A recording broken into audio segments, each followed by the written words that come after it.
इतनी चीज़ों की हमने जो है परिभाषा आपको बताई है। ये जितने भी शब्द लिखे गए हैं, इतनी सारी शब्दावलियाँ जो लिखी गई हैं, इन शब्दावलियों की मैंने परिभाषा बताई थी कि ये क्या होते हैं। ये बात आपके पास लिखी होगी। इसके बाद मैंने कहा था शायद कि आपको आज विशेषण के प्रकार में बताऊंगा, तो विशेषण के प्रकार में लिख लो कि विशेषण 4 प्रकार के आगे लिखे ना, विशेषण 4 प्रकार की।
ये मैंने 4 प्रकार के विशेषण आपको बताए, ठीक है। इन 4 प्रकार के विशेषण हैं। इनमें से गुणवाचक, संख्यावाचक, परिमाणवाचक और सार्वनामिक विशेषण। सार्वनामिक विशेषण तो सर्वनाम से बनते हैं। सर्वनाम जब विशेषण का काम करने लगे तो वो सार्वनामिक विशेषण होता है। ये कितने प्रकार के होते हैं, कौन सी, इसको चर्चा बाद में करेंगे। सबसे पहले हम बात करते हैं गुणवाचक विशेषण की। यानी गुणवाचक विशेषण होंगे क्या, तो सरल शब्दों में संक्षेप में बिल्कुल आपको बताएं, एकदम संक्षेप में, कि इसको केवल देखते ही आपको पता चल जाए कि हाँ ये हो सकता है। 90%, 90% या 95% आपको ये पता चल जाए देखते ही शब्द को कि हाँ यही हो सकता है इसके प्रकार में। तो उसके लिए मैं बता रहा हूं, यहाँ पे सर्वनामिक विशेषण तभी हो सकता है जब कोई सर्वनाम हो। और सर्वनाम में भी मैं आपको बताना चाहता हूँ कि ये 2 सर्वनाम, यह और वह, और इसके अलावा 2 और कह सकते हैं, कुछ, कोई भी हो जाता है कभी कभी, ठीक है। ये 2 बस, ये 4 शब्द ही सार्वनामिक विशेषण हो सकते हैं। अन्यथा, क्योंकि सर्वनाम 11 ही होते हैं, ठीक है, उनमें से मैंने 4 ले ही लिया, शेष वाले बन नहीं पाएंगे, तो वो होते ही नहीं है। तो यही 4 हो सकते हैं केवल सार्वनामिक विशेषण के रूप में। ये 4 सर्वनाम भी हो सकते हैं और सार्वनामिक विशेषण भी हो सकते हैं। सर्वनाम कब होंगे, ये तो सर्वनाम में हमने पढ़ा ही था, लेकिन वही चीज सार्वनामिक विशेषण भी हो जाएगा। ये हम दोनों में आज अंतर समझ लेंगे, एक बात। दूसरी बात ये है कि परिमाण में क्या हो सकता है। परिमाण से पहले हम जान लें कि संख्या में क्या हो सकता है। संख्या में कोई संख्या हो सकती है, अभी मैं बताऊंगा, संख्या या गिनती, ठीक है। और परिमाण में क्या हो सकता है कि इस संख्या या गिनती के साथ में, इसके साथ में कोई मात्रक या इकाई लगा हो। ये मात्रक इकाई समझ पा रहे हो? मात्रक का मतलब विज्ञान में आपने बहुत सारे मात्रक पढ़े, लीटर, मीटर, किलोग्राम के, इन सब चीजों के मात्रक, तो वो मात्रक लगे। उसके अलावा विज्ञान के अलावा कोई सामान्य मात्रक भी लगाओ तो भी कोई दिक्कत नहीं है, ठीक है। तो उन्हीं को इकाई भी बोलते हैं। तो वो वाली चीजें संख्या के साथ में लगी हुई हो तो वो होगा परिमाण में, और संख्या हो तो वो होगा संख्यावाचक, और इनमें से कोई हो तभी सार्वनामिक हो सकता है। और इसके अलावा कुछ भी बच गया, कोई भी चीज, कुछ भी, इसके अलावा जितने भी विशेषण हो सकते हैं वे सारे विशेषण गुणवाचक में ही होंगे, यानी कि शेष सभी विशेषण, शेष सभी किसमें होंगे? गुणवाचक होंगे, कि संख्या ना हो, कोई गिनती ना हो। और यदि किसी गिनती या संख्या के बाद में मात्रक या इकाई लगाए तो परिमाण में हो जाएगा। और सार्वनामिक के लिए ये 4 ही होने चाहिए, बस बात इतनी है। तो यहाँ पे बात ये समझनी है कि कैसे प्रश्न पूछेगा और समझेंगे कैसे, इतनी तो बात आप ऐसे ही केवल समझ रहे हो, कुछ विशेष बात नहीं। जैसे मैं पूछ लूं कि बताइए कौन सा परिमाणवाचक विशेषण है या कौन सा गुणवाचक विशेषण, मैं पूछूं कौन सा गुणवाचक विशेषण है। गुणवाचक पहला ऑप्शन में ये है कि चौथा, ये शब्द है विशेषण। दूसरे ऑप्शन में है 5 दर्जन, और तीसरे ऑप्शन में है यह, और चौथे ऑप्शन में है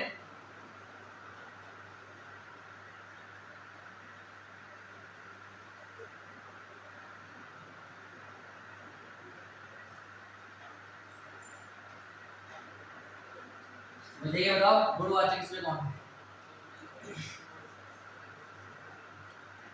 अभी तक जितनी हमारी आपकी बात हुई है उस ज्ञान के अनुसार, व्याख्या के अनुसार नहीं। मैंने कहा इतनी बात जो हमने बताई है, इतनी बात से ही जितने भी विशेषण हमें पहचानने को आएंगे तो हम विशेषणों को उतने 90 या 95% हम पहचान सकते हैं। तो हमने कहा कि ये 4 हमने ऑप्शन दिए हैं, 4 विकल्प मैंने आपको दिए हैं। इन 4 विकल्पों में से आपको ये बताना है कि कौन सा विकल्प गुणवाचक विशेषण का उदाहरण है।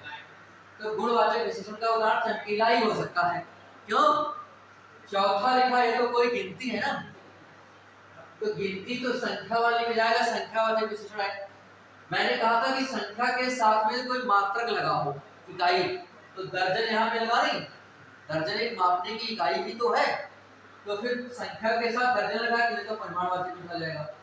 यह बात जो है, ये पहली बात तो ये विशेषण नहीं है। जो ये क्या लिखा है ना, यदि मान भी लिया तो इस वाले में आएगा सार्वनामिक मान, लेकिन माना नहीं जाएगा। स्वतंत्र रूप से कभी भी ये सर्वनाम होंगे तो ये सर्वनाम ही होंगे। जब इनके साथ कुछ विशेषण लगेगा, संज्ञा आएगी, विशेष आएगा, तभी ये विशेषण हो सकते हैं, स्वतंत्र रूप से नहीं। ठीक है, यही एक ऐसा है जो इन तीनों में मैच नहीं कर रहा है। तो इसका मतलब एक चमकीली या चमकीला स्थान है, चमकीला तारा या कुछ भी कहें तो विशेषता लग रहा है। तो इसका मतलब ये है कि यही वाला गुणवाचक विशेषण। यदि मुझसे पूछता कि बताओ कि इसमें परिमाणवाचक कौन है, तो भाई परिमाणवाचक संख्या के साथ में मात्रक या इकाई लगा हो तो ये वाला हो जाता, नहीं हो जाता।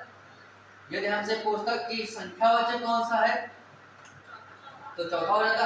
यदि हमसे पूछा सार्वनामिक कौन सा है तो ये ध्यान रखना, सार्वनामिक विशेषण ये है नहीं, हो सकता है ये है सर्वनाम। सर्वनाम सर्वनाम ही रहेगा, है ना, लेकिन सर्वनाम के साथ में जब कुछ प्रयोग होगा, कोई संज्ञा, तभी ये विशेषण होगा। तो यहाँ तो स्वतंत्र रूप से अकेले लिखा है, तो यहाँ हम नहीं मान सकते। गिनती होती है अकेले हो चाहे किसी के साथ में प्रयोग हो, ठीक है, गिनती हमेशा विशेषण ही होती है। जो गिनती होती है, जैसे हमने लिखा यहाँ पे घर, ठीक है, तो घर जैसे मैंने लिखा यहाँ पे, ठीक बात है। तो आपसे पूछूं मैं कि मुझे बताओ कि ये घर जो शब्द है संज्ञा सर्वनाम में विशेषण है, क्रिया क्या है? तो संज्ञा है। वैसे मैंने लिखूं यहाँ पे 3, क्या लिखूं मैं? 3। अब ये है गिनती और मैं पूछूंगा ये संज्ञा सर्वनाम में विशेषण है, क्रिया है क्या है? तो आप दिमाग लगाओगे क्या हो सकता है, तो किसी में आ ही नहीं रहा है। तो ये विशेषण में आ रहा है, किसमें आ रहा है? विशेषण। संख्याएं विशेषण होती है, तो वही संख्याएं जो है ना, वही संख्यावाचक विशेषण में होती है। तो ये 3 जो है स्वतंत्र रूप से लिखा है, तो संख्यावाचक कोई मतलब नहीं, ये संख्यावाचक विशेषण है। लेकिन सर्वनाम या स्वतंत्र रूप से लिखा है तो वो सर्वनाम ही रहेगा, सीधी सी बात है। लेकिन जब वो किसी के साथ प्रयोग होगा तभी, हाँ इतनी बात जरूर है कि यदि सार्वनामिक विशेषण होगा तो इसी में से कोई होगा। इतनी बात तो शायद समझ गए कि मैं क्या कहना चाहता हूं। अब हम एक एक की व्याख्या करते हैं। जैसे मैं गुणवाचक विशेषण की सबसे पहले व्याख्या करते हैं, ठीक, पहचानने के तरीके में बताता हूँ, ठीक है। तो यहाँ पे लिख गया था कि नहीं? लिखा नहीं था? डायरेक्ट हो सकता है यहाँ से। हाँ ये तो ठीक बात है। तो इसको लिखना है तो आप लिख, ये चीज जरूर लिखो यहाँ तक। ये तो क्वेश्चन है, ठीक है। इसका नहीं लिखा है वो जल्दी से, इसका नहीं लिखा, सबका लिख गया? हाँ तब ठीक है।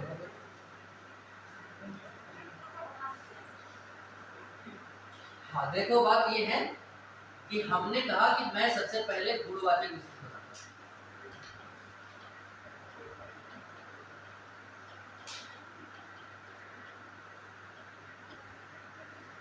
देखिए गुणवाचक विशेषण में ये रहता है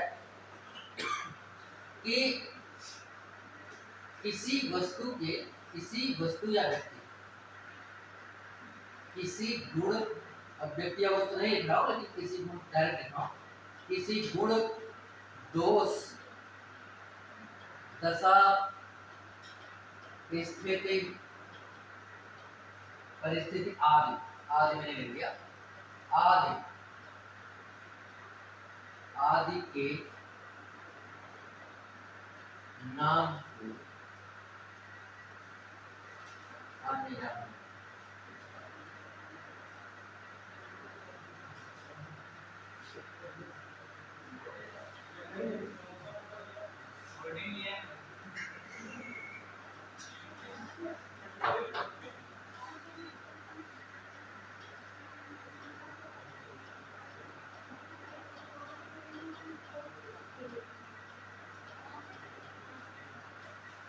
इतनी सी बात।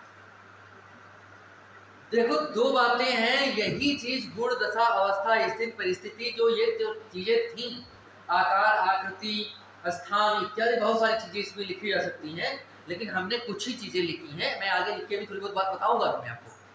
यही चीजें क्या कहते हैं कि गुण, दशा, अवस्था, यही चीजें भाववाचक संज्ञाएं भी होती हैं और यही चीजें गुणवाचक विशेषण भी होते हैं। तो जब इन गुणों को बात करेंगे तो ये वाले गुण जो होंगे ये गुण विशेषण होते हैं, लेकिन इन गुणों का नाम की बात करेंगे तो वो हो जाते हैं भाववाचक संज्ञा। और कैसे? जैसे मैंने एक उदाहरण समझते हैं, जैसे मैंने लिखा एक सुंदर और यहाँ पे हो गया सुंदरता, यहाँ पे क्या हो गया? सुंदरता, ठीक है। तो अब बात ये है सुंदर ये तो गुण है, ये है विशेषण, और ये वाला जो है ये वाला विशेषण नहीं है, ये वाला है भाववाचक संज्ञा। ऐसे ही मैंने बहुत सारे आपको बताया था, जैसे मैंने कहा था एक लिखा है गरीब, दूसरा लिखा है अमीर, दूसरा लिखा है छोटा, तीसरा लिखा है ऊंचा, ठीक है। अब देखो ये सब चीजें, अब बात ये है जैसे लिखा है ईमानदार, इसी तरीके से। अब बात ये है कि जैसे ये सब चीजें, जैसे गरीब है तो गरीब क्या है? यह विशेषता, लेकिन इसी में हम ई प्रत्यय जोड़ देंगे, ये सब बन जाएगा गरीबी। क्या बन जाएगा? गरीबी। अब तब ये क्या हो जाएगा? ये चीज हमने बताया था जब भाववाचक संज्ञा पढ़ाया था तब भी, और वही चीज मैं यहाँ बता रहा हूँ क्योंकि दोनों में हमें अंतर समझना है। तो गरीबी जो ये सब हो गया, ये तो भाववाचक संज्ञा है, ये तो संज्ञा शब्द है, लेकिन ये वाला शब्द विशेषण है, ये वाला विशेषण है, ये वाला विशेषण है, लेकिन इसका जो भावार्थक क्या होगा वो होगा अमीर। वैसे ये क्या होगा? छोटा, तो छोटा का दो बन जाएगा, एक तो बन जाएगा छप्पन,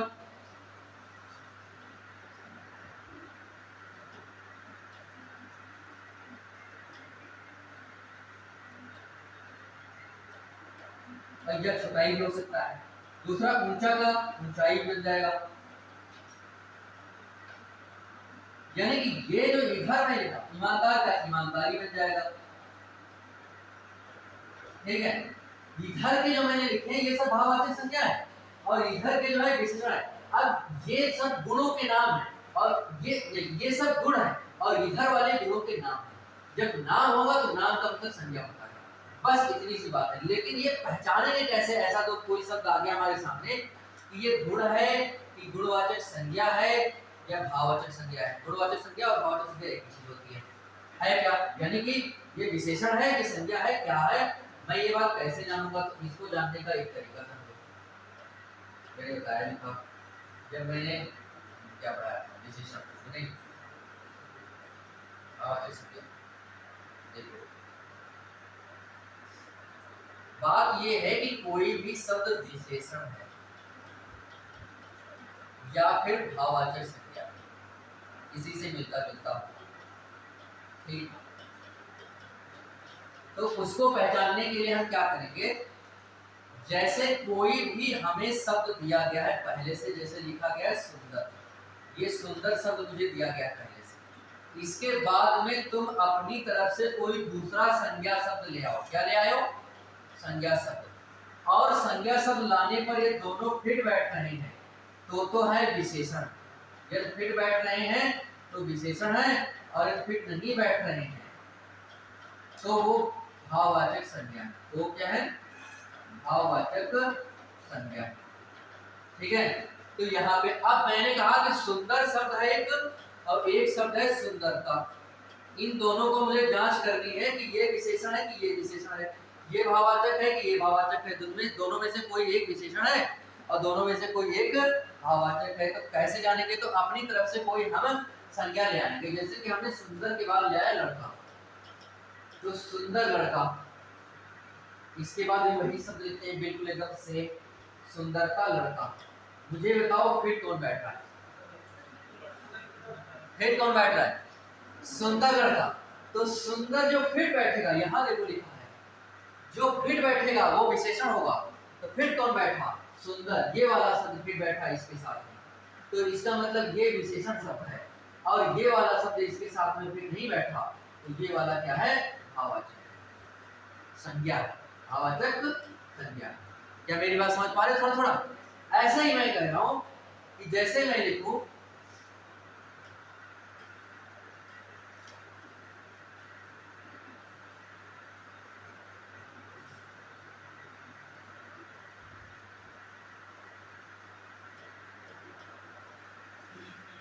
देखो, जैसे मैंने लिखा यहाँ पे क्रोध, और एक लिखा मैंने क्रोधी। अब इन दोनों में कौन भाववाचक है और कौन भाववाचक संज्ञा है और कौन विशेषण है? दोनों में बताओ कौन? क्रोधी विशेषण है। क्रोधी आदमी मैंने लिखा, तो क्रोधी आदमी फिट बैठ रहा है, लेकिन क्रोध आदमी फिट नहीं बैठ रहा है। तो जो फिट बैठेगा वही तो विशेषण होगा। तो एक जैसे जो जैसे बुद्धिमान और बुद्धिमानी, जैसे लिखा है बुद्धिमान और दूसरा लिखा है बुद्धिमानी। अब दोनों शब्द दिए गए हैं, पूछ रहा है कि इनमें से मुझे ये बताओ कौन विशेषण है कौन मन नहीं है, भाववाचक संज्ञा है। तो बुद्धिमान आदमी फिट बैठ रहा है, बुद्धिमानी आदमी फिट, तो वो वाला विशेषण हो गया, ये वाला विशेषण हो गया। बेईमान बेईमान हो गया, और बेईमानी। तो अब इसमें कौन विशेषण है, इसमें कौन भाववाचक संज्ञा है? तो देखो बेईमान आदमी, ये तो फिट बैठ रहा, बेईमानी आदमी ये नहीं बजाया, यानी कि ये नहीं फिट बैठ रहा। तो बेईमानी जो है ये भाववाचक, बेईमान लग ही रहा है कि बेईमान का मतलब इसका मतलब किसी को कह रहे हैं, किसी की विशेषता है। होशियार इसका मतलब किसी को कह रहे हैं, इसका मतलब किसी की विशेषता है। बुद्धिमान इसका मतलब किसी को हम कह रहे हैं, किसी गुण बता रहे हैं, विशेषता है। लेकिन जब हम बेईमानी कहते हैं तो बेईमानी किसी की तरफ नहीं, बेईमानी एक भाव है ना, एक गुण का नाम है, गुण हो या दोष हो, है ना, उसका नाम है। तो यहाँ पे ऐसे जब आते हैं, जैसे कि होशियार, होशियारी, चतुर, चतुराई, नहीं होते हैं सारे ऐसे। तो इस प्रकार के शब्द जो होंगे, वो सारे शब्दों को आप इस तरह से क्या पहचान सकते हैं, फिट और अनफिट के हिसाब से। तो ऐसे शब्द यदि कोई मिले, और ये ऐसे वाले जितने भी गुण, दोष, दशा, अवस्था, परिस्थिति, स्थान, आचार, आकृति, ये सब कितनी भी चीजें होती हैं, ये सभी चीजें क्या होती हैं? गुणवाचक विशेषण होती हैं। और गुणवाचक विशेषण होने के साथ साथ में भाववाचक संज्ञा भी हो सकती है। लेकिन गुणवाचक विशेषण और भाववाचक संज्ञा में ये चीज अंतर रहता है कि यदि फिट बैठेगा तो विशेषण, नहीं फिट बैठेगा तो भाववाचक संज्ञा। यदि किसी गुण का नाम मालूम पड़ रहा हो कि ये जो नाम आ रहा है ये जो शब्द आया है किसी गुण दशा अवस्था का नाम लग रहा है मुझे, तो या तो ये विशेषण होगा या भाववाचक संज्ञा होगा, तो किसी दूसरे संज्ञा के ला करके उसके साथ प्रयोग करके देख लो, यदि सही फिर बैठ रहा है, प्रयोग हो रहा है सही तो विशेषण है, नहीं प्रयोग हो रहा है सही तो फिर क्या है भाववाचक संज्ञा। जी दूसरा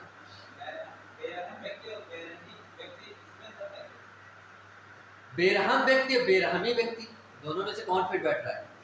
बेरहम व्यक्ति, तो ये विशेषण है, बेरहम विशेषण है और बेरहमी जो है ये भाववाचक संज्ञा है। नहीं,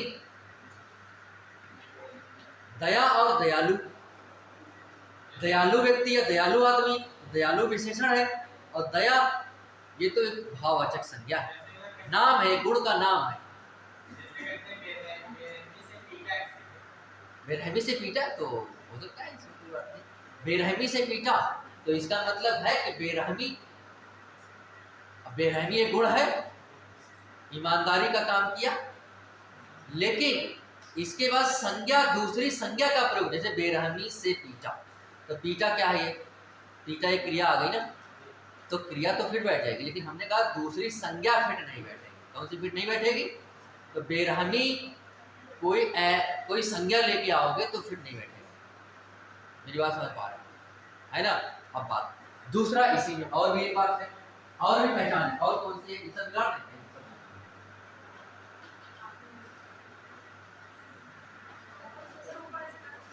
क्या चीज लिखना है?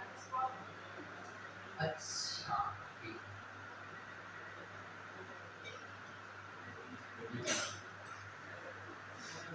हाँ, दूसरी बात देखो इसमें क्या है कि जैसे कि होता है गुण, जैसे कि किसी का गुण का नाम हो, जैसे सुंदर है, अच्छा है, महान है, सज्जन है,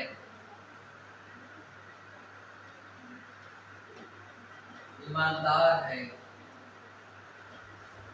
इसी प्रकार बहुत सारे गुण हो सकते हैं, गुण हो सकते हैं, दोष भी हो सकते हैं। दोष का मतलब कोई नहीं, दोष का मतलब सुंदर ना हो, रूप हो, ठीक है, अच्छा ना हो, बुरा हो, महान ना हो, निकृष्ट हो, नीच,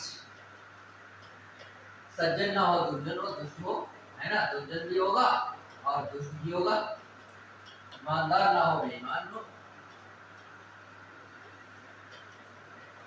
बेईमान ये भी विशेषण है, बेईमान भी विशेषण है, ईमानदार आदमी ये भी विशेषण है और बेईमान आदमी ये भी फिट बैठ रहा, यही विशेषण है। लेकिन फर्क क्या है? कोई बात नहीं, मैंने लिखा था ना कि दो गुण हो या दोष हो कोई दिक्कत नहीं होती, कमी हो या अच्छाई हो इससे कोई मतलब नहीं, लेकिन वो विशेषता बताने की बात कर रहा हूँ उसकी, इसमें विशेष बात ये है कि ये खराब है, इसमें विशेष बात ये है कि अच्छा है ना, बस बात ये। गुण हो, दोष हो, इसके अलावा क्या हो? रंग, क्या होते हैं? रंगों में जितने नाम आप जानते हो, लाल, पीला, हरा, नीला, गुलाबी, बैंगनी, जो कुछ भी दुनिया भर के जितने भी रंग होते हैं उन सभी रंगों के नाम कैसे होंगे? विशेषण। और विशेषण में भी कैसे? गुणवाचक। विशेषण में 4 प्रकार है ना, तो सब गुणवाचक विशेषण में जाएंगे, रंगों के नाम जाएंगे, ठीक है। आकृति या आकार, आकार में क्या होगा? जैसे लिखा है गोल, चौकोर, है ना, गोल हो गया, चौकोर हो गया और समतल।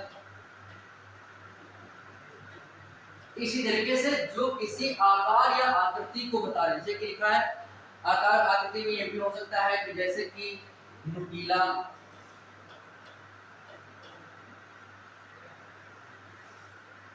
दूसरे आकार आकृति में ऐसा भी हो सकता है कि मोटा पतला, नहीं हो सकता है? मोटा पतला,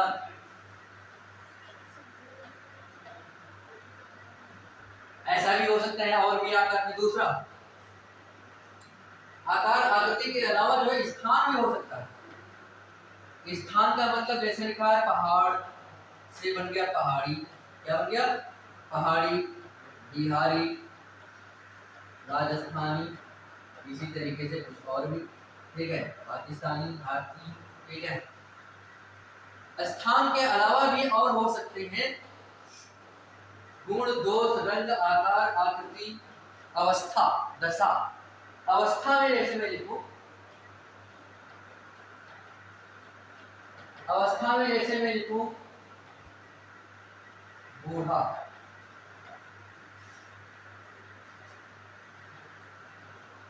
जवान या युवा,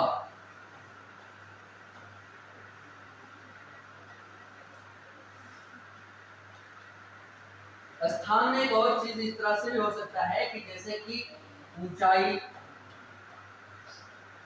या इस तरह से कुछ हो, ठीक है। तो कहने का मतलब अवस्थाओं में हो सकता है।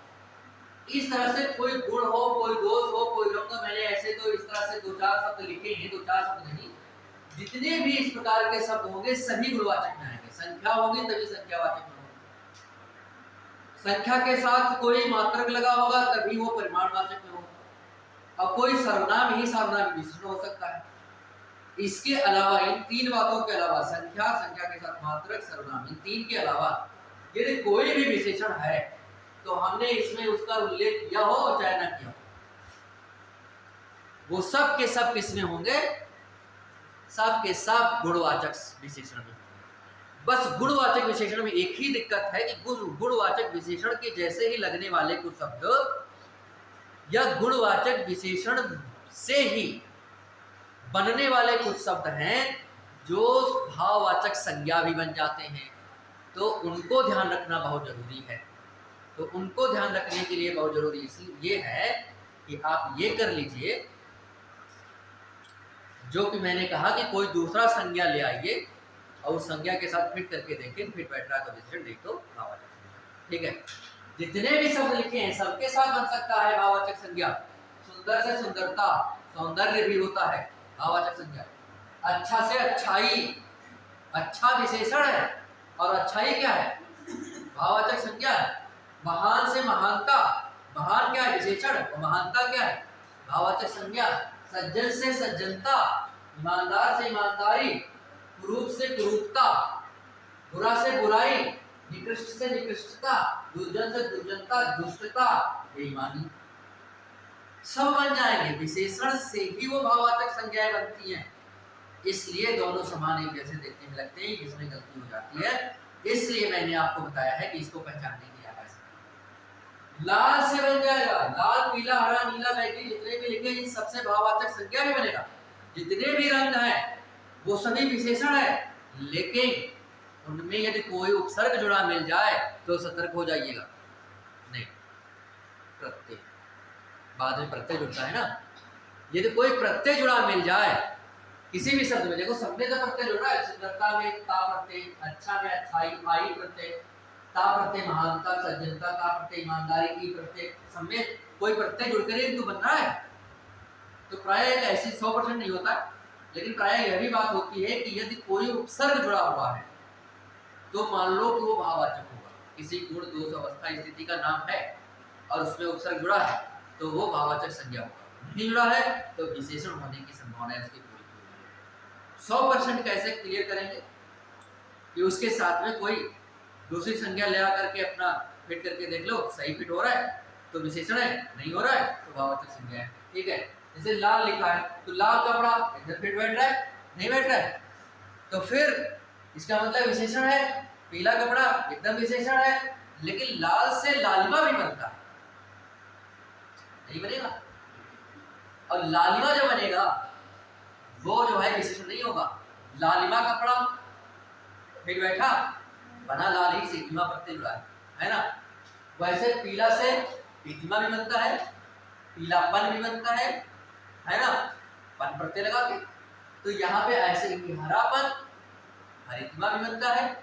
तो ऐसे जितने भी रंग हैं उन रंगों के भी भाववाचक संज्ञा बन जाएंगे। जैसे गोल से गोलाई, गोलाई भाववाचक संज्ञा, लेकिन गोल जैसे का गोल टमाटर, तो फिर टमाटर की विशेषता है नहीं, फिट बैठ रहा है एकदम, टमाटर और गोल एकदम फिट बैठ रहा है। लेकिन गोलाई टमाटर ये फिट बैठ रहा है नहीं, इसका मतलब दोनों अलग अलग है, नहीं फिट बैठ रहा है तो भाववाचक है। शायद बात समझ पा रहे होंगे। चौकोर, समतल, ऐसे ये भी समझना है। पहाड़ में देखो लिखा है, जैसे लिखा है मोटा और मोटाई, तो मोटाई जो होगा पतलापन, मोटाई जो होगा वो भाववाचक संज्ञा होगा, नुकीला और नुकीलापन ये दूसरी चीज होगी। तो इनसे भी सबसे भाववाचक बनेंगे, इससे भी भाववाचक बन जाएंगे। जैसे लिखा है कि हालांकि इससे भाववाचक नहीं, ये स्थान है तो ये जातिवाचक रहती है, ठीक है। देखो पहाड़ से पहाड़ी बनाए तो पहाड़ क्या है, ये जातिवाचक संज्ञा, ये जातिवाचक से भाववाचक। पहाड़ी आदमी तो फिर बैठ रहा है नहीं, तो इसका मतलब आदमी की विशेषता है कि ये पहाड़ी है, पहाड़ पे रहने वाला, ठीक है। और पहाड़ आदमी ये नहीं फिट बैठ रहा है, ये दोनों अलग अलग बातें लग रही हैं, है ना। तो जो फिट बैठेगा वही विशेषण होगा। बिहार आदमी नहीं फिट बैठा, मजा नहीं आया। बिहारी आदमी एकदम ठीक, तो जो फिट बैठ रहा है वैसे ही, ठीक है। जैसे बूढ़ा आदमी तो ये फिट बैठ रहा है, लेकिन बुढ़ापा एक शब्द होता है, क्या होता है बुढ़ापा, तो ये बुढ़ापा क्या है, ये भाववाचक संज्ञा है, ठीक है। तो बुढ़ापा आदमी फिट बैठेगा, पा प्रत्यय जुड़ा है, कौन सा प्रत्यय, पा प्रत्यय। तो यहाँ पे जैसे जवान आदमी तो फिट बैठ रहा है, लेकिन एक शब्द इसका जवानी यानी युवा अवस्था तो नहीं बैठेगा फिट। वैसे ही युवा ये लिखा है, युवा अवस्था जोड़ देंगे। इसी तरीके से मेरे ख्याल से आप ये सारी बातें आप समझ पाए होंगे। ये जितनी भी बातें हैं ये सभी गुणवाचक विशेषण हैं।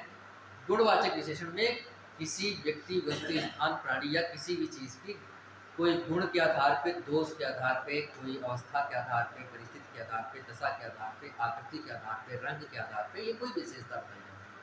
तो वो जो विशेषता होती है वो विशेषण होता है गुणवाचक विशेषण, ठीक है। और लेकिन उसी विशेषता के नाम रख दिया जाए कोई, जो विभिन्न प्रत्ययों को जोड़ करके बनाए जा रहे हैं इन्हीं में, तो वो हो जाते हैं भाववाचक संज्ञा ज़्यादातर, ठीक है। तो ये बात मेरे ख्याल से समझ पाए होंगे। इस तरह से जितने भी होंगे वो सभी क्या होंगे, गुणवाचक विशेषण। अब हमने गुणवाचक विशेषण की इतनी बात करी है, और बहुत सारे आपको विशेषणों के नाम जानने हैं तो फिर किताब का कुछ सहारा लेना होगा, ठीक है। किताब में देखिए और भी उदाहरण इसके लिखे गए होंगे। इतने मैंने बताया, मेरे ख्याल से इतने से आप जरूर समझ पाएंगे। दूसरा, अब इसका जो दूसरा प्रकार है वो है संख्यावाचक। तो मैं संख्यावाचक का, तो इसमें कुछ लिखना है, नहीं लिख गया,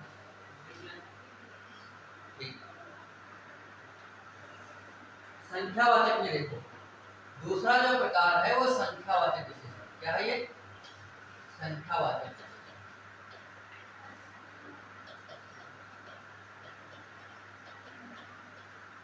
पहली बात तो सीधा सीधा मैंने जो बता दिया वही समझ लेना है कि संख्याएं विशेषण क्या होती हैं, संख्याएं विशेषण होती हैं।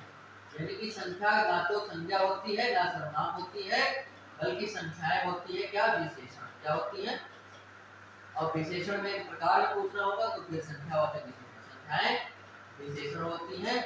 एक बात तो मुझे कहना, इतनी बात खत्म। दूसरी बात मुझे कौन सी जाननी है, दूसरी बात मुझे ये समझ लेनी है, जो संख्याएं विशेषण होती हैं ये संख्यावाचक विशेषण दो प्रकार के होते हैं। कितने प्रकार के होते हैं, दो प्रकार के। अब देखो दो प्रकार के होते हैं, कितने प्रकार के, अब फिर दो प्रकार आगे होते हैं, ठीक है। दो प्रकार इसलिए होते हैं कि संख्याएं भाई निश्चित अनिश्चित हो सकती है ना। तो एक होती है निश्चित संख्यावाचक विशेषण, निश्चित संख्यावाची विशेषण,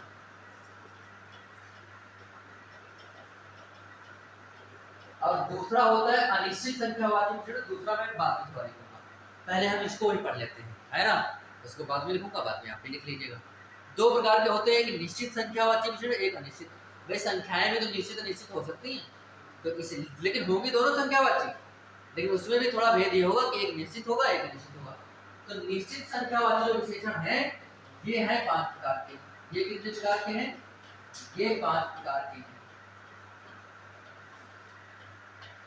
तो पहला है गणनावाचक, ये जो है मैं बताने जा रहा हूँ ये गणनावाचक संख्यावाचक विशेषण, ठीक है। दूसरा है क्रमवाचक, कौन सा है, तीसरा है आवृत्तिवाचक,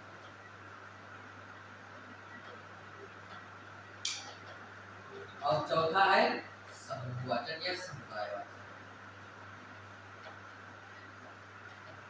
और पांचवा है प्रत्येकवाचक। ये 5 प्रकार के हैं। मतलब निश्चित संख्यावाची भी 5 प्रकार के हैं, और यही तो परीक्षा में पूछता है हर बार, और खास तौर से समीक्षा अधिकारी में, क्योंकि समीक्षा अधिकारी में विशेषण है पूरी तरह से, और विशेषण में ये बहुत बार पूछा है, हर बार पूछता है। ये जो मैंने 5 प्रकार लिखे हैं, इन 5 में से कोई एक प्रकार आना लगभग तय है। मेरी बात समझ पा रहे हो? इन 5 में से एक कोई आना लगभग बिल्कुल तय है। ठीक, होता कैसे, इसको पहचाने कैसे, बहुत सरल बात है। पहले हम इसको लिख लेते हैं, तो उसके बाद हम इसको बताते हैं, आपको समझाते हैं। इसका मतलब ये है कि ये है गिनती 1 2 3 4 5 6 7 8 9 10 11 12 13 14 15 क्रम में क्या होता है, पहला, दूसरा, तीसरा, चौथा, पांचवा,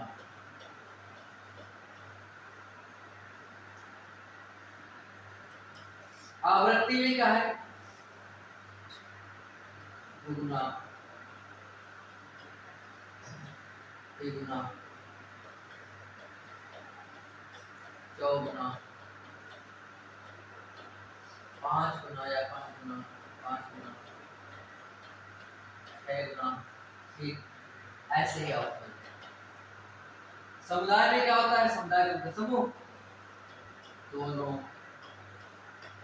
तीनों, चारों, पांचों। प्रत्येक में क्या होता है, हर, एक एक, दो दो, तीन तीन, या एक ही गिनती रिपीटेशन, एक ही गिनती रिपीटेशन। ये लिखो जरूर, हालांकि वैसे किताब में आपके लिखा है, लेकिन फिर भी लिखो, ठीक है, बहुत जल्दी। और इसको लिखो, और फिर मैं बताता हूँ कि कौन सी बात क्या मतलब है, इसका क्या याद रखना है आपको, ठीक है। बस 1 मिनट 60 सेकंड में आप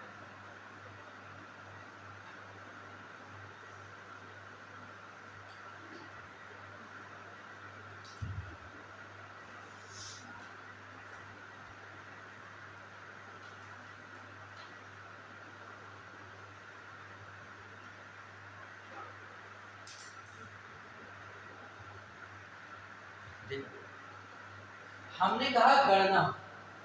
गणना का मतलब होता है कोई गिनती करना।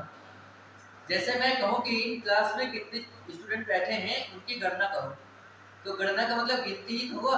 और गिनती यदि कभी भी करना हुआ तो इनमें से किस प्रकार की गिनती, इसी गिनती का तो हम प्रयोग करेंगे, पहला दूसरा तो करने नहीं लगेंगे, हम इसी गिनती का प्रयोग करेंगे। इसमें कितने छात्र बैठे हैं, 1 2 3 4 5 6 7 8 9 10, ऐसे तो गिनती करेंगे। तो इस प्रकार की जो गिनती होती है मूल रूप में, तो उस गिनती को कहते हैं गणनावाचक गिनती। गणनावाचक संख्या विशेषण, ठीक है, संख्यावाचक, गणनावाचक विशेषण या संख्या। दूसरा क्रम, क्रम में क्या होता है कि पहला दूसरा तीसरा, ये भी निश्चित ही तो बात होती है भाई। जितनी भी गिनती करें, कितने लोग बैठे हुए, 2 3 4 5 20 लोग बैठे हो, तो 20 लोग का मतलब 20 बार जो गिनती आई है, एक गिनती आई है, 2 गिनती आई है, 4 गिनती आई है, गिनती है, तो निश्चित ही तो ये निश्चित संख्यावाची विशेषण। दूसरा क्रम वाली बात हो, पहला है, दूसरा तीसरा चौथा, यह भी निश्चित है। मैं ये बताऊं कि पहली लाइन का तीसरा व्यक्ति बताएं मुझे, तो बिल्कुल निश्चित बात नहीं हो गई। पहली लाइन निश्चित हो गया ना, और उसका तीसरा लड़का मेरे प्रश्न का उत्तर दे, तो तीसरा लड़का जो तीसरे स्थान पे बैठा हो वही निश्चित बिल्कुल हुआ ना, तो ये भी निश्चित होगा। अब ये है कैसा, पहला दूसरा तीसरा तक पांचवा, ये भी गिनती ही तो है, लेकिन ये गिनती किस प्रकार की है, ये गणनावाचक नहीं है, इससे गणना नहीं करते, गणना करते हैं एक गिनती करते हैं 1 2 3 4, लेकिन इससे क्रम बताते हैं कि पहला दूसरा तीसरा चौथा। जैसे कि क्रम कभी आता है, परीक्षा परिणाम आते हैं, जैसे हाई स्कूल में का है। आपकी में सीतापुर की किसी लड़की ने याद किया, क्या नाम था उसका, कुछ दिव्यांशी, ठीक है, हाँ, तो ये टापर लड़की थी। तो कहने का मतलब ये है कि उसने क्या किया, तो वो फर्स्ट, तो उस वो क्रम एक आया, वो क्या आया, क्रमवाचक संख्या में इसको कहते हैं, प्रथम द्वितीय तृतीय। अब ये प्रथम द्वितीय तृतीय चतुर्थ पंचम ये तो संस्कृत के रूप में हो गया, लेकिन इसी का क्या कहते हैं जब हिंदी रूप में होता है वो क्या होता है, पहला दूसरा तीसरा चौथा पांचवा। क्या मेरी बात समझ पाए हो? ठीक। अब दूसरी बात क्या है, आवृत्ति। आवृत्ति का मतलब होता है दोहराव। दोहराव का मतलब वैसी ही चीज फिर से दोहराई जाए। तो दुगना में जैसा था उतना ही फिर उतना ही और चीज हो, दुगना में वही चीज 3 बार बराबर बराबर हो। तो ऐसा दुगना तिगुना चौगुना पांच गुना छह गुना सात गुना आठ गुना नौ गुना 10 गुना, गुना जुड़ा, क्या जुड़ा हो, गुना। तो समझ लेना कि वो आवृत्ति वाला कौन सा है, आवृत्ति वाला। ठीक है। दूसरा लिखा है समुदाय। समुदाय का मतलब होता है समूह। समुदाय का मतलब होता है समूह। अब देखो दोनों, मैंने कहा दोनों लड़के आओ, तो दोनों एक निश्चित पक्की बात नहीं होगी कि दो ही आने हैं और दोनों के दोनों आने हैं, ये निश्चित संख्या है। और दोनों आएंगे तो एक समूह नहीं बनेगा, तीनों आओ 3 समूह बनेंगे, 3 लोग, चारों पांचों छहों सातों आठों 10 लड़के आओ, तो इसका मतलब एक समूह बन जाएगा। तो इसलिए इसका नाम जो पड़ा है समुदायवाचक। तो ऐसी जहां पे गिनती आए वो होता है समुदायवाचक विशेषण। ठीक है, समुदायवाचक निश्चित संख्यावाचक। प्रत्येक में क्या होता है कि जिससे प्रत्येक अलग अलग वाली बात हो। प्रत्येक का मतलब अलग अलग वाली बात हो। अलग अलग का मतलब जैसे लिखा हर या एक या एक या दो, जैसे कि अलग अलग करके बात, जैसे कि बस से बहुत से लोग उतर रहे हैं तो उनसे कहा गया कि एकदम ना उतरो सब लोग, नहीं तो पता एकदम सब लोग उतरने लगे तो गिर पड़ेंगे बहुत लोग। तो कहा गया एक एक करके उतरो। क्या उतरो, एक एक या दो दो, जैसे कि इससे निकलना हो बाहर तो मैं कहूँ कि एक एक करके निकलो या दो दो करके निकलो। तो ये क्या हुआ, प्रत्येक हित हुआ, प्रत्येक वाचक, यानी कि अलग अलग करके, एकदम नहीं, एक साथ नहीं। तो अलगाव वाली जहाँ पे बात हो, यानी कि ये वाली गिनती जो गणनावाचक वाली गिनती थी, ये वाली गिनती रिपीटेशन में आ जाए, इसमें आ जाए, दोहराव में आ जाए, एक एक दो दो तीन तीन चार चार सौ सौ हजार हजार पाँच पाँच, जगह 500 की नोटें, यानी कि वो अलगाव की बातें कर रही है कि नोटें जितनी भी है सब अलग अलग 500 की है ना। तो बात ये है, तो ऐसी वाली कोई कहीं पे गिनती है तो वहां पे आपको समझना है कि निश्चित संख्यावाची विशेषण है, और केवल निश्चित अनिश्चित वाली बात नहीं कर रहा है, केवल संख्यावाची है कि परिमाणवाचक है कि गुणवाचक है कि सर्वनामिक है, संख्यावाचक है ना। तो ऐसे मेरे ख्याल से ऐसे वाले प्रश्नों के उत्तर दे पाओगे, नहीं दे पाओगे। पूछा था समीक्षा अधिकारी ने, उसने पूछा था निम्नलिखित में से बताओ कौन सा क्रमवाचक है, कौन सा क्या है, क्रमवाचक है। पहला विकल्प था ये, पहला विकल्प था 3, दूसरा विकल्प था तीसरा, चौथा विकल्प हो सकता है गड़बड़ हो जाए, क्रम बदल जाए, लेकिन ऐसे कुछ इस तरह से। ठीक है, तीसरा में बड़ी मात्रा होनी चाहिए। ठीक है, ठीक है। तो तीसरा विकल्प है तिगुना और चौथा विकल्प है 3 या 3 या कुछ, या तीनों में कर देता, इससे मिलता जुलता ज्यादा सही रहेगा। ठीक है, इसको मैं हटा दिया, मैंने लिख दिया 3। अब ये 4 विकल्प दिए, हमसे पूछा गया निम्नलिखित में से कौन सा क्रमवाचक संख्यावाची उदाहरण है, क्रमवाचक संख्यावाची विशेषण है या क्रमवाचक विशेषण है, कुछ भी लिखा उसमें। तो क्रमवाचक में 3 है कि तीसरा है कि द्विगुना है कि 3 है। तो क्रमवाचक में क्या उसका उत्तर है, तीसरा हुआ, नहीं हुआ। तो क्या ऐसे प्रश्नों का उत्तर नहीं दे पाओगे क्या, ऐसे प्रश्नों का उत्तर दे सकते हो, ये आए हुए प्रश्न है। ये समीक्षा अधिकारी में तो 6 ही टॉपिक हैं, विशेषण से 10 प्रश्न आने निश्चित है, हर साल इसमें से आता है, मतलब कि जब भी पेपर होता है इसमें से आता है, एक जरूर पक्का आता है। ठीक है, और आपकी परीक्षा में भी इसमें सीसेट में भी आ सकता है, तो इसलिए जानना बहुत जरूरी है। तो यहाँ पे ये हमने निश्चित संख्यावाची विशेषण की बात की, ठीक। अब निश्चित के बाद अनिश्चित कैसे पूछेगा, इसी संख्याओं को बिगाड़ सकते हो। अब अनिश्चित वाले कैसे पूछेगा, तो अनिश्चित संख्या वाली विषय देख लो।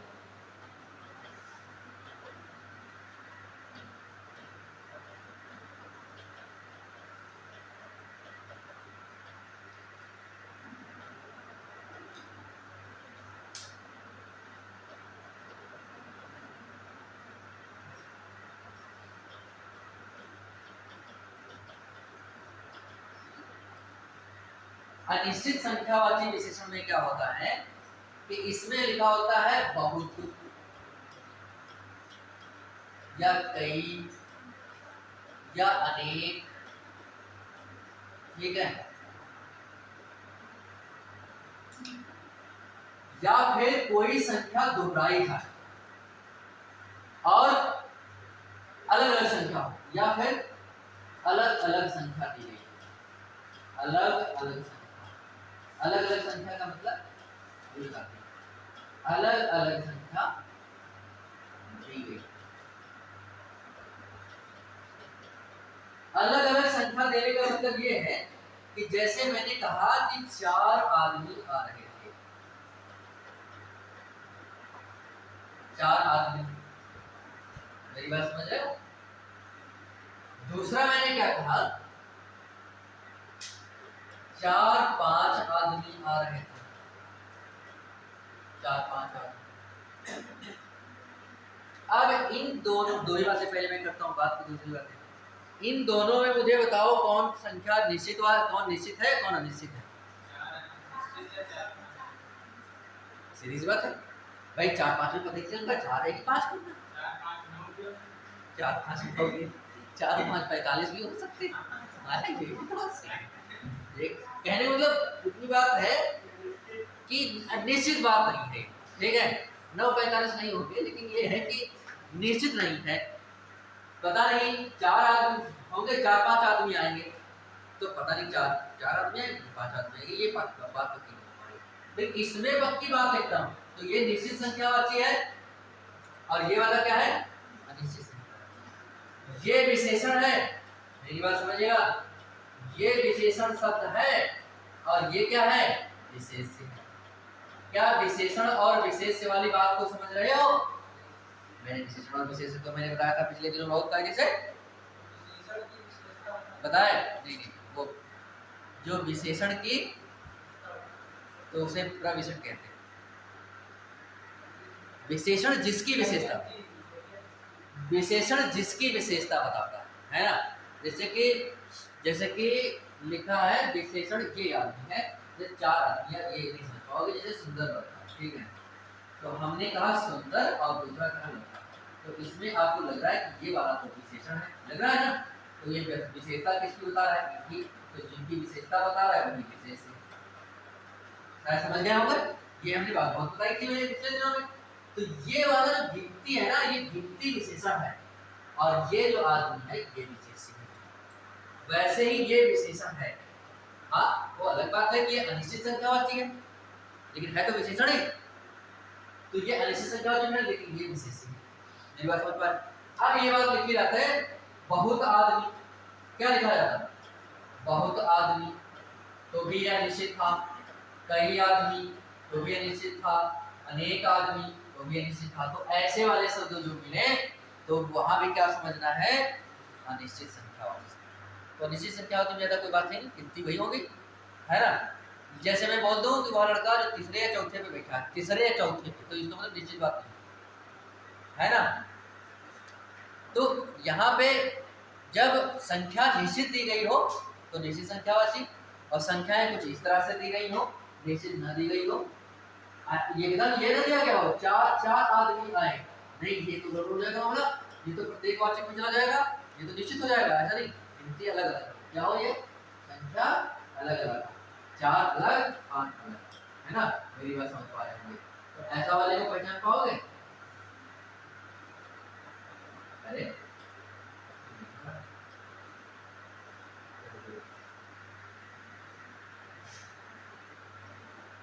ये वाली बात जान पाए। अनिश्चित में ज्यादा कोई बात नहीं कर रहा हूँ, अनिश्चित तो पूछता भी नहीं, लेकिन हाँ कुछ कई, अनेक, बहुत इस प्रकार से कुछ पूछ ले तो ये किस में जाएंगे, ये सभी होंगे अनिश्चित संख्यावाची, ठीक है, निश्चित में नहीं। अब मैं बता रहा हूँ तीसरा वाला, तीसरा कौन सा था? परिमाण। क्या सा था? परिमाण। तो परिमाण को देखते हैं।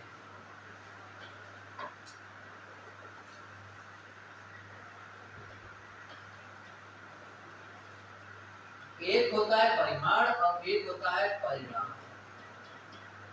पहले तो हम इन दोनों को समझते हैं, है कि नहीं? पहले तो हम इन दोनों को समझते हैं। तो पहली बात तो ये है कि परिणाम, परिमाण का मतलब क्या है? परिमाण का मतलब होता है मात्रा। क्या होता है? मात्रा, माप तौल। क्या इतनी बात समझ में आए? दूसरी बात है परिणाम का मतलब होता है रिजल्ट, यानी कि प्रतिफल, नतीजा। क्या मेरी बात समझ पा रहे हो? ये दोनों अलग अलग चीजें हैं, तो दोनों को जानना बहुत जरूरी है। तो यहाँ पे मैं बात करने वाला हूँ इसकी बात, क्योंकि यही तो है ना? तो यहाँ पे इसकी मैं बात करूंगा, इसलिए इसकी कोई बात नहीं।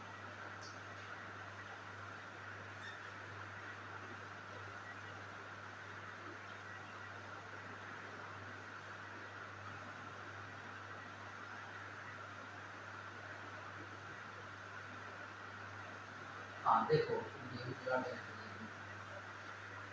चलो देखो, परिमाणवाचक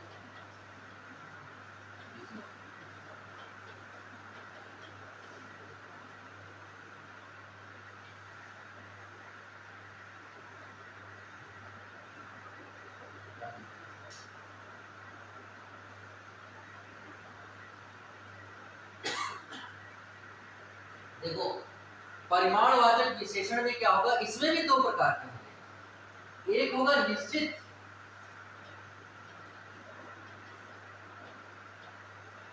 निश्चित परिमाणवाचक।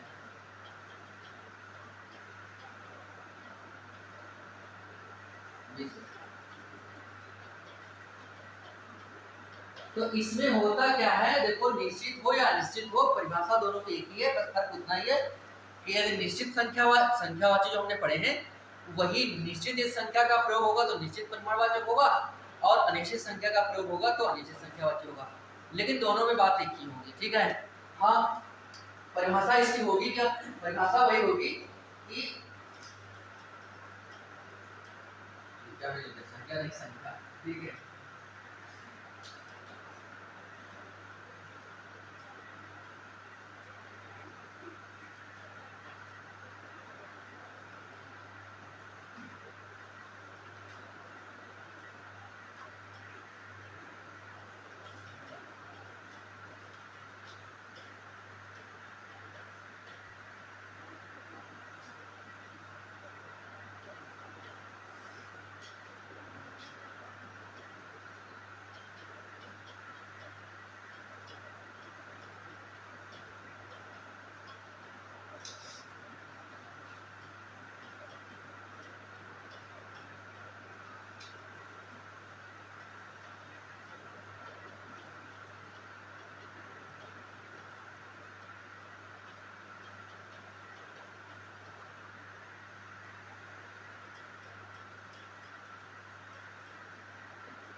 देखो, हमने विशेषण, परिमाणवाचक विशेषण की परिभाषा जो लिख दी है वो निश्चित परिमाणवाचक के अंतर्गत लिखी है, उससे कोई दिक्कत नहीं है, परिभाषा वही होगी। यदि संख्या निश्चित आएगी तो निश्चित परिमाणवाचक होगा, अनिश्चित होगा। तो पहले निश्चित करते हैं, पहले लिखना, पहले मेरी बात ये सुनो। 4 आदमी, 4-5 आदमी, जितना तुम पढ़ सकते हैं आप देखिए।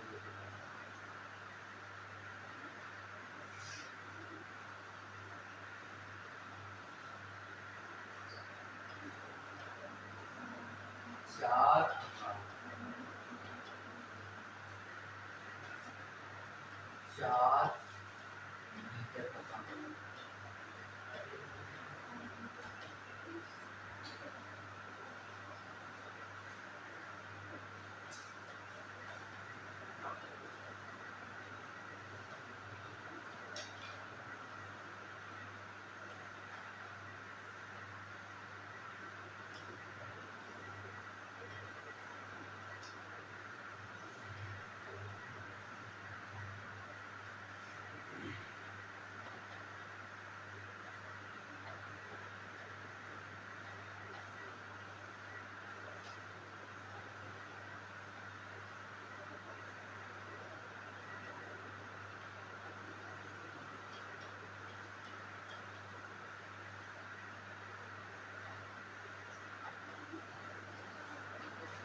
देखो मैंने बोर्ड पे इनकी बातें लिखी, पहले करेंगे अभ्यास, उसके बाद हम बताएंगे बात।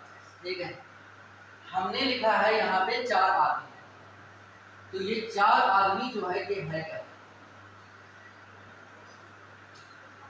4 आदमी जो है ये है निश्चित संख्यावाची, और 4-5 आदमी ये क्या है? अनिश्चित संख्यावाची। इतनी बात ठीक है। मैं ये कह देता 4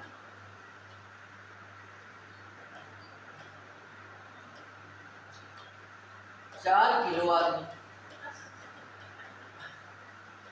मुझे आप ये बताओ, ये वाली बात सही है क्या? ये वाली बात सही है? तो देखो ये दोनों तो सही है, लेकिन ये बात गलत हो गई, क्योंकि हम ये कहेंगे कि कभी बताओ कि यहाँ पे कितने लड़के बैठे हैं, तो ज्यादा ज्यादा गिन के बताओगे 20 लड़के बैठे हैं, ये नहीं कहोगे 20 कुंटल लड़के बैठे हैं। अच्छा 50-50 के हिसाब से तो 10 कुंटल लड़के बैठे हैं, है ना? ऐसा तो नहीं होगा। तो हम ऐसा व्यवहार नहीं करते, हम कैसा व्यवहार करते हैं? गिन के। तो 2 बातें। अब दूसरा देखो, 4 कपड़ा, ये विशेषण है और ये कपड़ा लिखा है। 4 कपड़ा क्या हो सकता है? हाँ हो सकता है।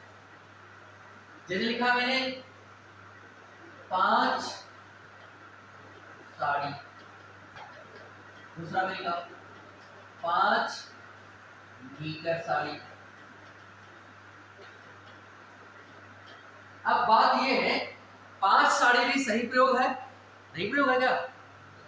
5 साड़ी भी खरीदी जा सकती है, 5 साड़ी भी सही प्रयोग है, और 5 मीटर साड़ी वो भी सकती है, ये भी बात ठीक है। तो इसका मतलब दोनों सही है। अब दोनों सही होने का मतलब ये है कि हमें ये देखना है कि हम समाज में ऐसा कार्य व्यवहार क्या होता है कि नहीं होता है। तो समाज में जिस तरह से कार्य व्यवहार होता है उसी को मुझे सही मानना है। तो 5 साड़ी सही हो सकता है, तो ये भी सही है। तो ये विशेषण में किस प्रकार का विशेषण है? तो ये विशेषण में विशेषण किस प्रकार का है? ये है संख्यावाची विशेषण। कैसा विशेषण है ये? और यह भी 5 लिखा है और ये लिखा है 5 मीटर, लेकिन तो ये किस प्रकार का विशेषण है? और 5 मीटर साड़ी ये भी सही है। तो ये किस प्रकार का विशेषण हो सकता है? इस संख्या के बाद में मात्रक लगा है। क्या लगा है? संख्या के बाद कोई मात्रक या मापतौल की इकाई लगी है। तो मापतौल की इकाई मीटर होती है कि नहीं होती? मीटर लगा है, तो मीटर लगे होने से ये 5 जरूर है, लेकिन संख्यावाची नहीं होगा। यहाँ पे 5 के बाद में कोई इकाई नहीं थी, ऐसी इकाई जिससे मापन होता है ना? तो वो संख्यावाची विशेषण था ये। लेकिन इस संख्या के बाद में क्या है? यहाँ पे इकाई है। यहाँ पे क्या है? यहाँ पे इकाई है, और इकाई होने के कारण ही ये वाला जो विशेषण है ये विशेषण हो जाएगा परिमाण। कैसा विशेषण हो जाएगा? परिमाण। तो क्या मेरी बात समझ पाए? ऐसे देखो, जैसे लिखा है 4 पानी, ये हम प्रयोग नहीं करते, ऐसा प्रयोग करते हैं? ऐसा क्या नहीं करते हैं? कभी कभी प्रयोग करते हैं। कुछ लोग बताओ दिमाग लगा के, जैसे कि कह रहे हैं तुमने गेहूं में कितने पानी लगाए? कभी अभी तो 3 पानी लगाए। होता है कि नहीं होता? तो उस हिसाब से कार्य व्यवहार हो सकता है, लेकिन ये मान्य व्यवहार, ये मान्य रूप नहीं, ये मान्य रूप नहीं। तो इसलिए 4 पानी ऐसा हम नहीं कहते कभी कि पानी लाओ 4 पानी लाओ, नहीं। तो ये वाला कार्य व्यवहार जो ये किसी प्रकार का विषय नहीं है, ये गलत प्रयोग ही गलत है, ये प्रयोग ही गलत है। लेकिन 4 लीटर पानी ये तो प्रयोग एकदम सही है, और 4 के बाद में 4 को गिनती है तो यह संख्यावाचक होना चाहिए, नहीं होगा। क्यों? क्योंकि संख्या के बाद में क्या लगा है? मात्रक लगे। मात्रक लगे होने से तुरंत ये क्या हो गया? ये हो गया परिमाणवाचक विशेषण। अब देखो लिखा है 4 लीटर दूध, तो लीटर गिनती के बाद में ये मात्रा लगा है, तो ये हो गया सही प्रयोग है। 4 लीटर दूध सही है एकदम, ठीक है। तो ये कैसा हो गया? ये मात्रा लगा है तो तुरंत ये हो गया परिमाण। यहाँ लिखा 4 दूध, ऐसा प्रयोग ही नहीं होता, ऐसा हम कभी प्रयोग ही नहीं करते, ठीक है। तो इसलिए ये वाक्य गलत बात, ये प्रयोग भी गलत बात। दूसरा लिखा है 4 किलोग्राम चावल, हाँ ये ठीक बात है। 4 किलोग्राम चावल तो ऐसा प्रयोग होता ही है, लेकिन 4 चावल, जैसे कहा जाए कि चावल चुक गए हैं, चलो अच्छा 4 किलोग्राम चावल लेते हैं, 4 किलो चावल लेते हैं, लेकिन ये कोई लेके 4 चावल लेते हैं, ऐसा होगा 4 चावल लेते हैं? नहीं, ये भी हो गई। हाँ, चाय हो सकता है, उसका मात्रक है क्योंकि, है ना। तो यहाँ पे ये वाला गलत है, और ये वाला कैसा है, ये वाला कैसा है, परिमाणवाचक, ठीक है। तो यहाँ पे आपको 4 मीटर कपड़ा क्या है, परिमाणवाचक है, 4 कपड़ा क्या है, संख्यावाचक है। तो मेरे ख्याल से ये बातें आप समझ पाए होंगे कि संख्यावाचक कब होता है और परिमाणवाचक कब होता है। नहीं, संख्याएं तो दोनों में होगी, लेकिन केवल यदि संख्या ही होगी तो संख्यावाचक है, और संख्या के साथ में कोई माप तौल इकाई, कोई मात्रक होगा तो क्या होगा, परिमाणवाचक होगा। तो मेरे ख्याल समझ पाए। यही बात जब निश्चित है तो निश्चित परिमाणवाचक है, और यही बात जब अनिश्चित होता, अनिश्चित वाला मैं बताता हूँ, यही बात जब अनिश्चित होता, अनिश्चित परिमाणवाचक।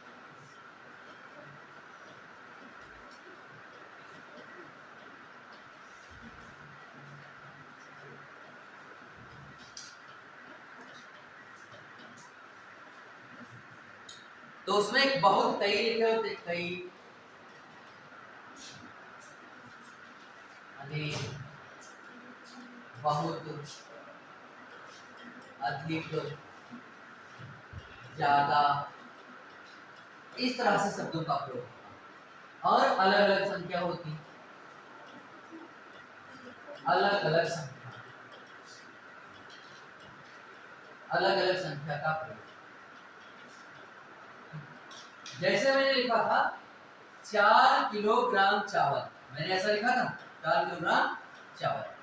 अब ये संख्या एक निश्चित नहीं होती, और ये लिखा जाता कि 4-5 किलोग्राम चावल। तो भाई देखो, यहाँ पे मात्रक का तो प्रयोग हो ही गया ना, मात्रक का प्रयोग हो जाने से, और यहाँ पे ये जो चीज है, ये चीज क्या है, निश्चित नहीं है, ये संख्या निश्चित नहीं है, तो ये परिणामवाचक होगा, परिमाणवाचक तो होगा। क्यों होगा, क्योंकि परिणाम में गिनती, ये मात्रक ये लगा रहता है किलोग्राम, तो ये होगा अनिश्चित परिमाणवाचक। कैसा होगा, अनिश्चित परिमाणवाचक। तो मेरी बात समझ पा, जैसे लिखा होगा बहुत चावल, तो बहुत चावल का प्रयोग हो सकता है, और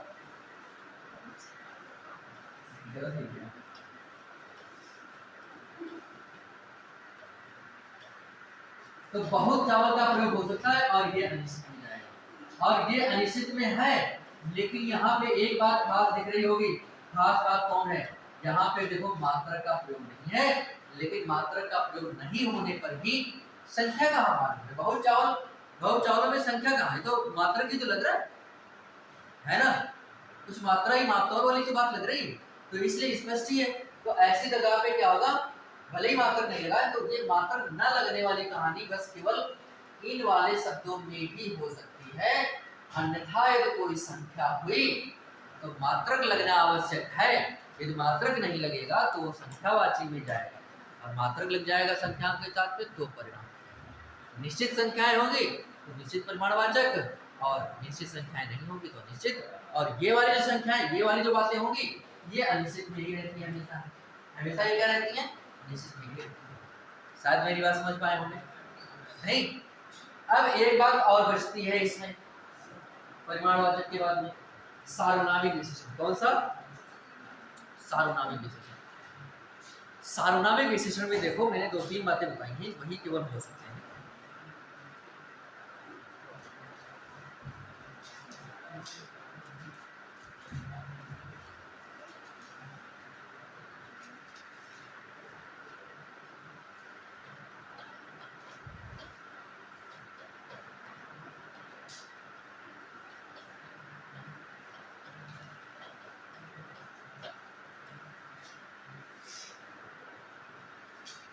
देखो सार्वनामिक विशेषण,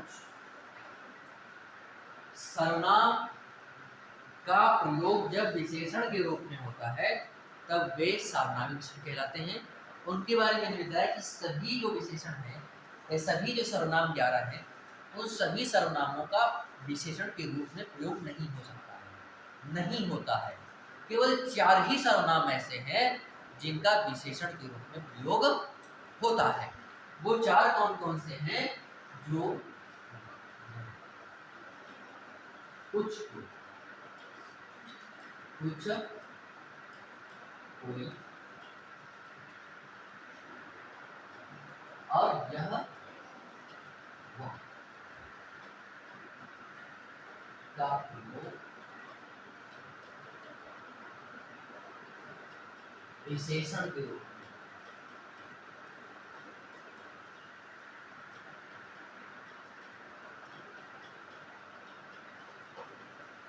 देखो बात यह है कि कुछ कोई और यह वह, इनका प्रयोग विशेषण के रूप में होगा तो जानोगे कैसे? देखो एक बात ये है कि इसमें जो है इस बात में कुछ और कोई, ये दो शब्द, एक है कुछ और दूसरा है कोई। ये जो दो शब्द है ना, इन दोनों शब्दों के बाद में कभी भी संज्ञा आ जाए, क्या आ जाए? संज्ञा, तो समझ लेना कि ये दोनों जो है वो विशेषण हो जाएंगे, और जब सर्वनाम पहले थे और जब विशेषण होंगे तो ये सार्वनाम विशेषण। ऐसे विशेषण होंगे। हाँ, और ये बात हमने जब सर्वनाम पढ़ा था तो मैंने बताया था कि कुछ या कोई के बाद संज्ञा न आने पर, क्रिया आने पर सर्वनाम होते हैं। क्रिया यदि आती है, यानी कुछ और कोई के बाद क्रिया आती है, तो ये कुछ और कोई सर्वनाम रहते हैं, और कुछ और कोई के बाद कोई संज्ञा आ जाती है तो क्या हो जाते हैं? विशिष्ट हो जाते हैं। जैसे लिखा है कुछ कह रहे हो, तो मैंने लिखा कुछ कह रहे हो, तो कुछ कह रहे हो वाली जो बात है, तो देखो कुछ के बाद में क्या सीधे क्रिया आ गई, तो ये तो है सर्वनाम। ठीक है, सर्वनाम का सर्वनामी वगैरह। लेकिन कुछ आदमी या लड़के, कुछ आदमी बोल रहे हैं,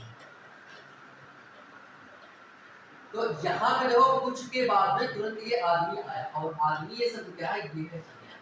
तो ऐसा यदि कहीं पे हो रहा है तो वहां पे क्या मान लेना है? इसको मान लेना है सार्वनामिक विशेषण। क्या मेरी बात समझ पाए? बस दोनों में नहीं करना। जैसे अगर कोई आ रहा है तो फिर सर्वनाम होगा, लेकिन कोई आदमी आ रहा है तो फिर सार्वनामिक विशेषण होगा। इसमें तो सीधी बात है। तो जैसे मैंने लिखा कोई आ रहा है, तो यहाँ पे देखो क्रिया आ गई, तो ये जो कोई शब्द है ना, ये तो सर्वनाम ही है, इसमें कुछ नहीं हुआ, ये सर्वनाम था, सर्वनाम ही है। ठीक है, लेकिन इसी के बाद में, कोई के बाद में संज्ञा आ जाए, कोई आदमी आ रहा है, तो यहाँ पे देखो कोई के बाद में ये जो संज्ञा आ गया, उसके बाद क्या है उसे नहीं मतलब है।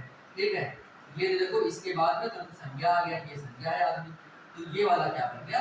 ये बन गया सार्वनामिक विशेषण। शायद मेरी बात जरूर समझ पाए होंगे। नहीं तुम तो हम पहली बार देख रहे हैं। कब आते हो? क्या न्यू एडमिशन? अभी भी न्यू एडमिशन चल रहे हैं क्या? अच्छा, आगे कंटिन्यू करने के लिए नहीं कुछ सोचा है तो बीच में बंद हो जाए। अच्छा, न्यू एडमिशन के लिए इसमें चल रहे हैं। तो दो चार लड़के हमसे पूछ रहे थे, हमने कहा मुझे ज़्यादा मालूम नहीं है, चलो मैं अभी कन्फर्म करूँगा, है ना, सर से कन्फर्म करूँगा। चल रहे हैं तो ज़रा बता दूँ। ठीक है, तो तुम्हें भी नया देख रहा हूँ, नया एडमिशन। अच्छा, तो ये भी ठीक है। तो फिलहाल मैं चलते हुए बीच में ना, लेकिन इसको पूरा कर लेंगे तो शुरू से पढ़ाएंगे। ठीक है, लेकिन इसको पूरा कर लेते हैं। आप लोगों को जो पुराने वाले हैं उनको लोगों के लिए समय कम मिला, समय कम मिला। ये आप लोगों को ज़्यादा मिलेगा कि कंटिन्यू चलता रहा तो नहीं, कंटिन्यू चलता रहा भाई, मई जून जुलाई अगस्त सितंबर तो बहुत समय मिलेगा। और लेकिन इन लोगों को तो कितना समय मिल पाया है? लास्ट जनवरी में शुरू हुआ था, फरवरी मार्च अप्रैल, बस 3 महीने है ना इसमें भी छुट्टी। तो ये वाली बात, हाँ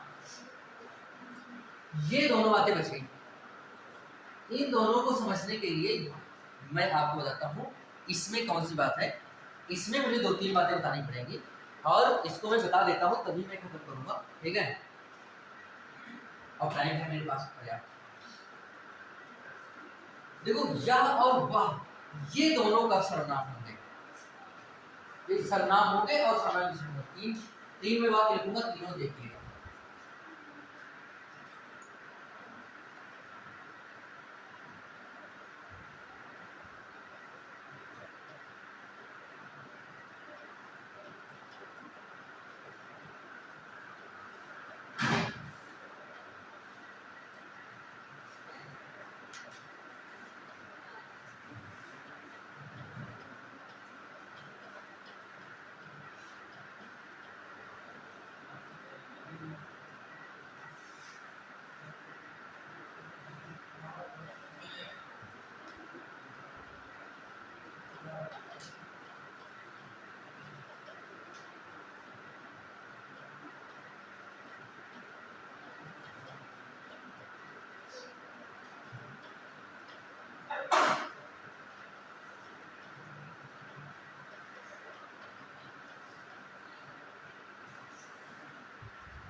ये तीनों के तीनों सर्वनाम,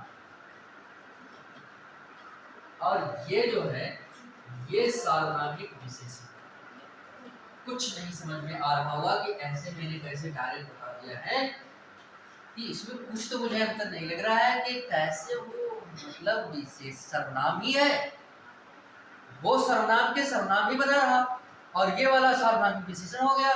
ये वाले तो कुछ मुझे बात समझ में नहीं आई। दो बातें मुझे सीखनी असलियत में देखनी। बात ये है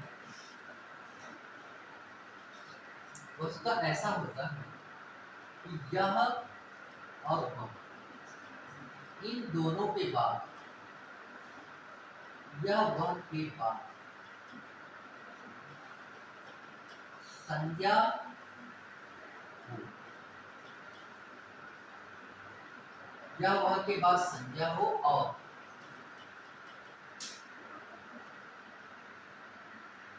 दोनों में, और दोनों में एक ही कारक, दोनों में क्या हो, एक ही कारक,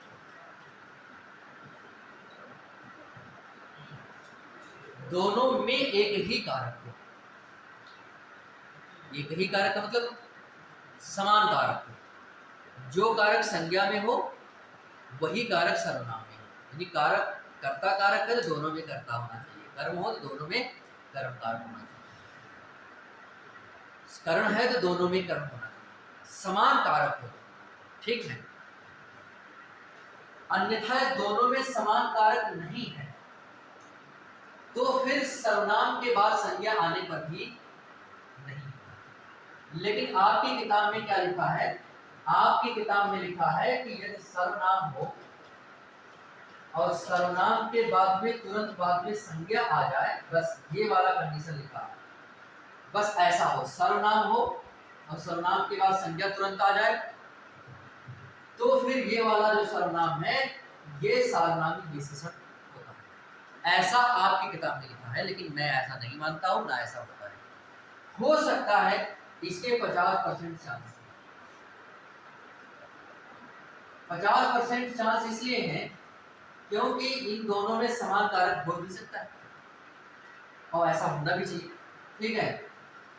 लेकिन ये कोई सत्य बात नहीं है कि सर्वनाम हो और उसके बाद संज्ञा आया तो इस सर्वनाम में सार्वनामिक विशेषण हो जाएगा, ये पक्की बात नहीं है। पक्की बात कब है, नियम तो यही है, नियम तो यही है कि सर्वनाम के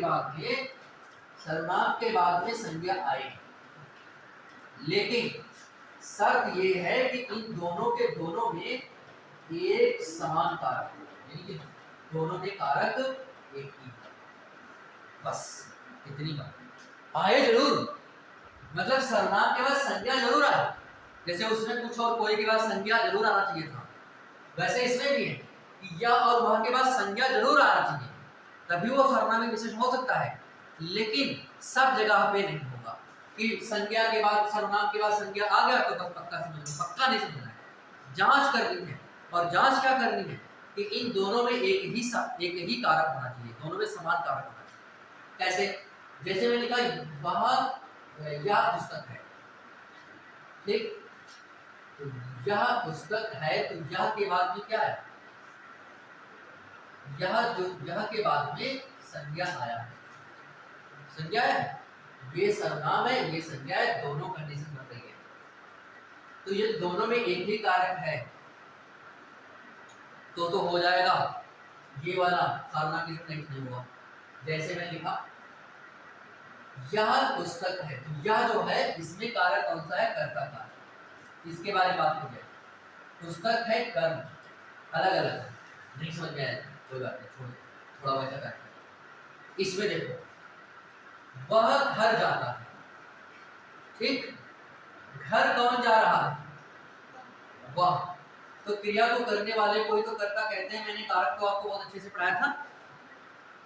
तो क्रिया जा कौन रहा है, वह जा रहा है, ये तो वह जा रहा है, तो ये कर्ता कौन हुआ, कर्ता कौन हुआ, वह हुआ ये वाला।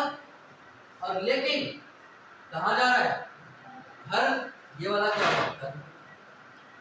तो देखो ये सर्वनाम है और ये संज्ञा है। सर्वनाम प्लस संज्ञा तुरंत आना चाहिए। आया कि नहीं आया? लेकिन समस्या कहाँ पे है? किताब तो आपकी यही बताई है, इतनी बात ही बता रही है। कह रही है कि सर्वनाम के बाद में संज्ञा आ जाए तो समझ लेना कि सार्वनामिक विशेषण है। नहीं, सर्वनाम के बाद संज्ञा आए इतनी बात तो ठीक है, लेकिन तुरंत समझ मत लेना। तुरंत एक बात और भी समझना है, क्या इन दोनों में एक ही कारक है? यदि इन दोनों में एक ही कारक है तो सार्वनामिक विशेषण है। यदि इन दोनों में एक ही कारक नहीं है तो फिर पिछला जो हमने पुरुषवाचक सर्वनाम बताए थे या निश्चयवाचक वो हो सकता है। ठीक है, तो यहाँ पे ये क्या है? दोनों में एक ही कारक नहीं है, इसलिए पुरुषवाचक सर्वनाम। ये क्या है? सर्वनाम। ये नहीं है, ये सार्वनामिक विशेषण नहीं है, यह वह सार्वनामिक विशेषण नहीं है। जैसे ही लिखा वह लड़का है, तो कौन? तो वह, क्या? तो लड़का। यानी कि यह करता और यह कर, दोनों अलग बातें हैं। लेकिन अब इस वाले में देखना, कौन जाता है? मुझे बताओ कौन जाता है? वह। ये वाला करता लग रहा है ना आपको? ये करता है वह, ये वाला। कहाँ जाता है? हर, तो ये कर्म है। अब तुझे ये बताओ ये क्या है? ये है क्या? इसमें दोनों करता है। कौन जाता है? तो वह लड़का। वह लड़का पूरा करता है। मेरी बात समझ पा रहे? वह लड़का पूरा करता है। तो ऐसे वाले जहां पे बात हो, वह लड़का पूरा करता है। जैसे दोनों में करता, इसमें भी करता कारक है, इसमें भी करता कारक है। ये सर्वनाम है और ये संज्ञा है। तो सर्वनाम के बाद तुरंत संज्ञा है और दोनों में एक ही कारक है, वो भी कर्ता कारक दोनों में है। इसलिए ये वाला जो सर्वनाम है इसमें सार्वनामिक विशेषण कहाँ पे होता है? इस प्रकार के वाक्य आपको जितनी किताब में मिले वो हमें अगले दिन लेके आइएगा। ठीक है, अब उन सबका विश्लेषण हम करेंगे। ठीक बात है?